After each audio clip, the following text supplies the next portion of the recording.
What happened? No, he's whatever. Another couple things. Michael Yaakov ben Shoshana. Not a Shema, but you should have Hatzlacha. Amen. Okay, so now we're going back to the hatred. This is the hatred that Aharon brings. Come on, I want to finish up. This is the Shol ben Achel. This is the sinah that Aharon brings to Bnei Israel between Hakadosh Baruch Hu, because what he said, he made it much harsher, because Aharon says there's nothing to it, right? And now he caused them to be judged as doing it on purpose versus shogeg. Now, Umash Amru en hashmada ela kulubanim, right? We know what Rashi says. There's no hashmada. There's no what's it called? There's no hashmada means to be really uprooted. Yeah, but really it means to be like uprooted, cut off. Extinct. Right, extinct. When what? It's only kulubanim. Taking away the kids. I can't hear myself talk. Which takes a lot, by the way.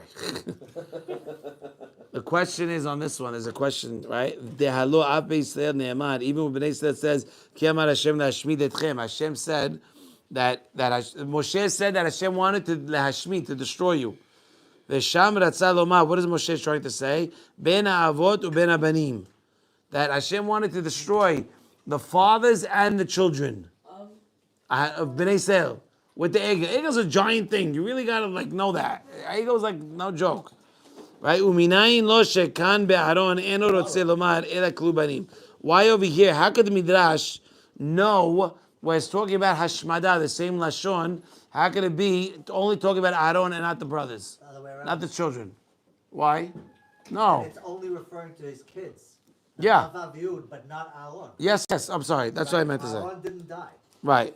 Uminayin lo shekan be'aron eno rotze lomar ela klubanim. Right. How do you know it's only the children? Not where it says hashmada, right? In Ekev, right? I believe it's in Ekev. Yes, in Ekev. It talks about, right? It says ubaharon hitana pa Hashem, right? Hashmido, etc. Ki amar Hashem lehashmid etchem, because Hashem wanted to destroy everybody. What does hashmid mean? Hashmid means to destroy. Right, he wants to start over. To what? Destroy his seed. Yeah, but the pasuk, the wording says the father and the children, the fathers and the children. It says ben havot, ben habanim. That's the pasuk. So why does the Midrash assume over here it's only talking about the children? What about Aharon? Understood? It says lehashmid in the pasuk in Ekev, all the way in Devarim. Aharon was exempt from that punishment. Why? Right. Why? He's the one that did it. He's the one that's the question. V'yesh lomar shemitehila hayiraui Moshe liot kohen gadol. This is crazy. Moshe, by the way, was Moshe a kohen or not? He was 7 days. He was a kohen till the last day. Really? He was a kohen till the last day. His children were not. Right, he gave up. Ma'alin bakosh ve'en muridin. Once he's a kohen, he stays a kohen. His punishment. Whose? Moshe Rabbeinu's. Yes. In the beginning, it would have been Ra'ui that Moshe was the Kohen, Aharon would be Levi. However, because Moshe Rabbeinu says, Shelach na biyat tishlach, send whoever you want, just not me, he lost the Keunah. And where does it go? At the sneh. What point did he say? At the Stinet, at the bush. By questioning Hashem. Right. And Hashem says. Hashem got angry. Hashem says, I'm angry, but I'm going to send Aharon to be on your side. At that point, Hashem says, Aaron's not going to be the Kohen. But what really happens? What happens? The Midrash explains not that the Keunah was taken away from Moshe. It was taken away from his children. Right. Moshe's children weren't Kohanim, but Moshe Rabbeinu himself was a Kohen, and we know this as a fact because in this week's parasha, he pours the what's it called? He does a korban. He does v'himashach, he puts the oil everywhere on Aharon and the children, and he does a korban. Only Kohen does a korban. That's how we know Moshe is still Kohen, but his children were not. That was his punishment. His punishment was that it goes away from the children. Okay? V'nital mimenu ha'keuna. Omnam, however, lo nitela ela mibanav shel Moshe. Only from the children of Moshe. Why? Because Moshe was a Kohen his entire life, as it says in the Gemara, Zevachim Kov Bet Amud Aleph. He was always a Kohen till the last day. Shekevat she'ala shuv lo yered. One of my favorite things. The Gemara over there talks about Moshe, when if you take something tameh and you put it on the Mizbeach, and then you find that it's tameh. Do you take it down or you leave it on? How do you know? Because once it goes up, you can't take it. Because once it goes, Rabbi Akiva says, once it goes up, ma'alim bakosh ve'en moridin. Once it touches the mizbeach, it's mekudash. And you don't take it down. Not tameh. Not tameh. Anyone that touches, It's not tameh, but but that's the essence of it. Right. Ma'alin ve'en moridin. Kevan she'ala, once you put it up, shuv en moridin yered. You don't bring it down. And now that Aharon was he was zocher, why did Aharon get the keuna? because he was happy with Moshe. Exactly. Because he was happy. He was happy, and he says, "V'ra'acha." He saw you. V'samach belibo. How old was Aharon, and how old was Moshe? 2 years older. 3. 3 years old. You're out. 3 years older. 3 years older. Now imagine my brother is 4 years younger than me. Aren't you a twin? Another brother. Long birth. Good one. Touche. Sorry. So imagine that my younger brother getting a position higher than me. I love my brother dearly, but I don't know how well I'll take it. I mean, I'll try, but it ain't gonna be easy. I don't know. I don't think he watches it anyway, so I can say it. You understand me? His wife just watched it. Very good. Very good. Well, everyone's scoring points tonight. So Aharon was zocher for the keuna. Why? Because he saw you and he was very happy for you. So because he was happy for you, he was the ra'ui for the keuna. Beautiful, right? And he was only. What else was he zocher? To have the hoshen placed on his heart.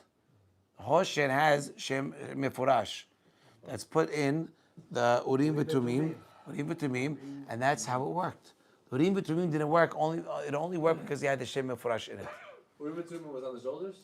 No, it was here. Right. It was had all the Folded pocket. right. Had the Adnei Shoham that had all the names, the tribes. Thank you, the Shevatim. Okay. So, by the way, can I go for a tangent for a second or no? No. You can. We can. Go. Do your thing. It says in Shema Gedulim. That Rashi.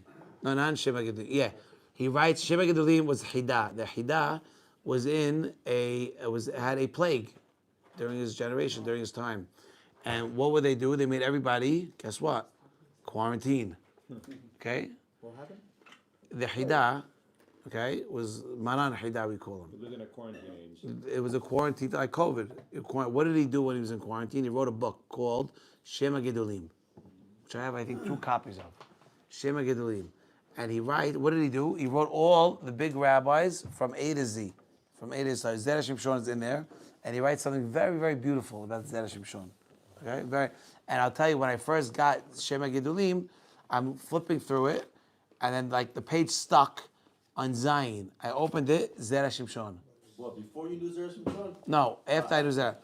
But then I ran to my wife and I screamed and I showed it. I go, do not tell me that Zera Shimshon is not with us.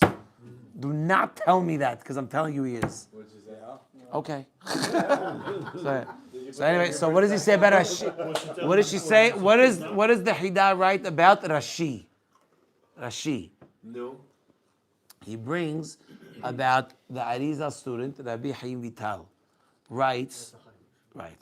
No, well, Rabbi Chaim Vital wrote everything. Arizal didn't write anything. All the books that we have now is because of Rabbi Chaim Vital, who couldn't remember everything.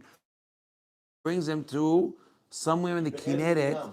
Right. Where was the Be'er Miriam? By the Kinneret. And he tells him, drink this. He drinks it, and it's a segula to remember. He was able to remember, and that's when he started writing everything. Do we know what that's? Nah. I wish we did. So now he writes about Rashi that when Rashi goes to Shamayim, listen, boys, when Rashi goes to Shamayim, they want to give him his kiseh, his chair, Rashi that we live by, and they tell him we can't give him the kiseh. Why? Because the Rashi knew the Shema Forash, and he didn't give it to anybody to pass down. So he can't sit in his chair. So they won't give him, the Malachim will not give him a share. This is what's written, the Hidah writes in Shema Gedulim. They tell him, so he tells them, there was no one in my generation that's Zocher to have the Shem Mefurash, worthy to have Shem Mefurash. So the Malachim say it's not true. So he says, who? He goes, your grandson. Who's your grandson? Rashbam. Rashbam. So he goes and he writes, he goes to him in a dream. She goes to him in a dream, and this is a grandfather. This is a no. Rashi goes to Rashbam in a dream, and he tells, this is a grandfather. You ready? He tells him, get up, do netilat yadayim, say birkat Torah, because I have something to teach you. But it says, do netilat yadayim. You understand? My great grandmother was 80 years old, is telling my great uncle who's 60 years old, did you go to Mincha today? You understand? It's never going to change. And it's good. It's not bad. It's good. It's good. You understand? My parents still, when the war started, okay, I was sleeping on we went to the States when the war started. Right. I was sleeping on my couch, my parents' house. My father set a desk for me in the living room because that's where I was stationed. We were dealing with Hatzalah and all sorts of stuff. Within the 8th, 9th day, my mother comes over to me. Now, literally, I called work and I told them I'm not going to be here for the next week and a half, because we don't know how long it was going to be. The war broke out in Israel, which I told them. I said, you guys got to run everything, because I'm going to call you. I'm going to ask you very short questions. I'm not going to ask you how you're doing, but just answer the question and move on. And they all said, okay. They're legit. That's what happened. My mother comes to me. I was sleeping in the same clothes for 2-3 days. My tefillin is on in the morning. I didn't leave the house where I was, on the phone constantly, talking about vests, helmets, supplies. Everybody was doing the same thing. And my mother comes to me 7-8 days during the war, and she goes, Charles. I go, yeah, Ma. Did you learn today? I promise. Wow. I go, no, Ma. No, I didn't. She goes, you can't trade one for the other. You can't trade one for the other. Huh? You can't just because you're doing like helping whatever. Which is great and very important. But you have to learn something. You got my mother, okay? Which is crazy. That was it. That's all I needed. Okay, Ma, I got it. You understand? Misha Evin Mevin. All right, now we're going to continue. Let's continue. So now it says that in Hashmada, the question that we have now is when we're talking about destruction, Hashmada is Akira, right? Is pulling out, right? We're saying Kalu Banim, that it's talking about the children. It's hard to understand because we have a pasuk all the way in Ekev that Kilu Banim, that when it says Hashmada, it's talking about the fathers and the children. What makes the Midrash think that right now it's only about the children?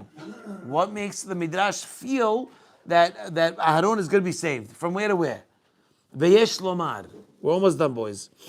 Shemitehila haya ra'ui Moshe liot kohen. Right? We said this, that Moshe was ra'ui to be the kohen, Aharon was to be the Levi. But because of what Moshe said, Shelach na b'yat tishlach, send whoever you want to send, just not me. Don't send me. Hashem got angry, and Hashem took away the keuna. Does not take away the keuna from Moshe, because once you're on, it's yours. But he did take it away from his children. Good. Doesn't it say his children were also carrying Avodah Zarah when they left Mitzrayim? I never saw that ever. No. Yeah. You never read Where? it? He's right. Thank you. Where? I don't remember where, but I remember saying that Moshe's children were one of the reasons why there was Avodah Zarah later down the line. Question, yeah. Yeah, gotcha. You saw that too? Yeah. Appreciate it. No one knows where? I'll find It says in Tanakh it changes his name to Menashe because it's covered Moshe, adds a nun in.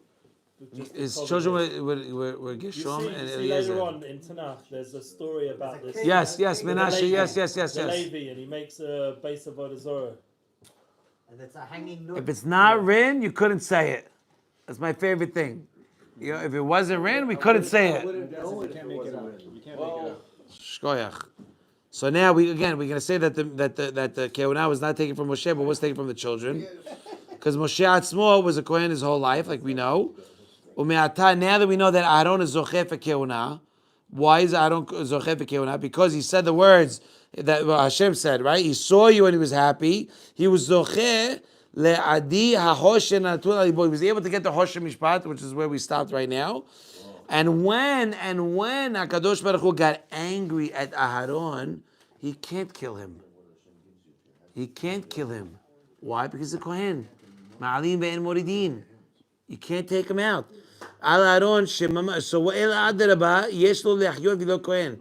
His zechut protected him. Shh. Wait, by the way, after Rashi gave it over to Rashbam, then he was able to sit. Yeah, obviously. Yeah. He didn't end up finishing it. Like, just, But that's it. Yeah. I mean, you kind of figure it out. Yeah. But that's crazy, over a dream and right? life, I saw it inside. I read Amen. it. Rabbi Chaim Kanievski writes it down.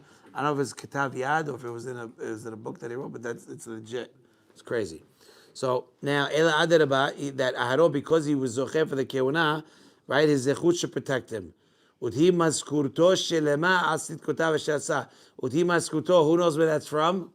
Aseret Monim. That's Yaakov and Lavan and Yaakov and Lavan. Give me further on. What? Ruth. Right. Udhi maskurtech shelema. But it's not the same. I know, but Udhi maskurto. It's a reference to Ruth. It's Udhi maskurto. You know what the pasuk is? I'll tell you because I have it on auto. What's it called? Look, I'll show you something cool.